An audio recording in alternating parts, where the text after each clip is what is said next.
ఏమండి చెప్పండి, మీరేమంటారు రఘునాథ్ బాబు గారు? పురుషోత్తం రెడ్డి గారికి, మీకు వెంకటరెడ్డి గారికి అందరికీ నమస్కారం. ఒకటి, వాళ్ళ సిబిఐ ఎక్కడో ఇంటర్పోల్ నుంచి కూడా సమాచారం తెచ్చుకుని అందుకు అందరూ అభినందిస్తున్నారు. చాలా సంతోషకరం. ఎందుకంటే దేశం అంతా డ్రగ్స్ వ్యాపిస్తుంది, ఎస్పెషల్లీ ధనవంతులైన ఏరియాల్లో, సిటీస్లో, బెంగళూరు ఇవన్నీ చాలా అవుతున్నాయి. కాబట్టి దాన్ని అరికట్టడానికి చేస్తున్న ప్రయత్నం ఒకటి మంచిది.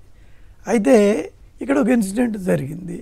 ఆ ఇన్సిడెంట్ని రాజకీయంగా వాడుకోవడానికి కొంత కాదు చాలా ప్రయత్నం చేయటం, అది దురదృష్టకరం. ఎవరు చేసినా కాదు, మీరు మీ మిత్రుడు అనేసరికి ఎవరు చేసినా తప్పించుకోవడం కాదు. అంటే చంద్రబాబు గారు అలా ట్విట్టర్లో సోషల్ మీడియాలో రెండు సైడ్లా జరిగింది.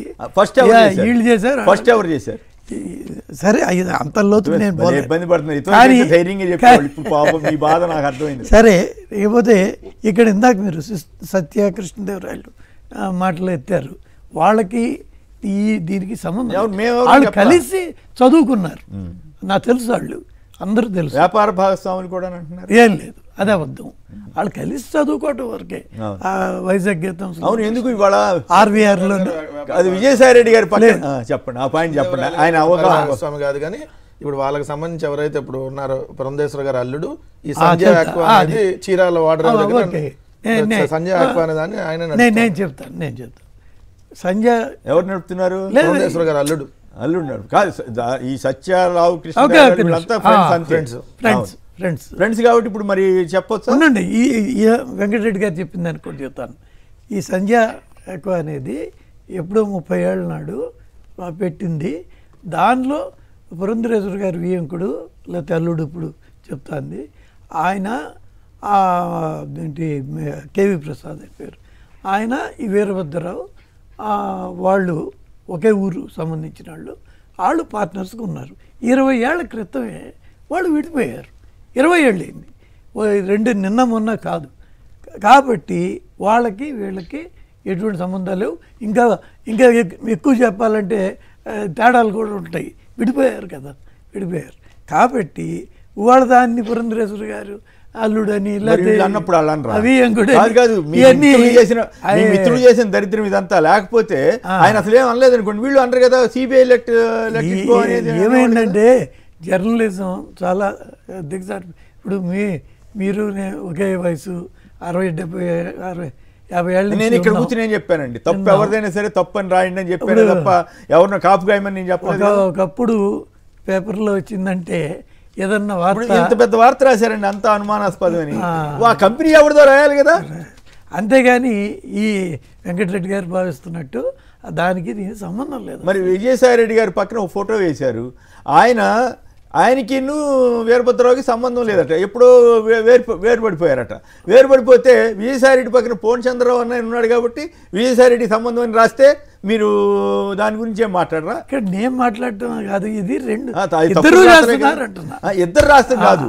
14 ఏళ్ళ అనుభవం ఉన్నటువంటి సీఎంగా పనిచేసిన ఆయన ఆ రకంగా రాయొచ్చా? ఆయన కొడుకు అంతకంటే నీచంగా రాయొచ్చా?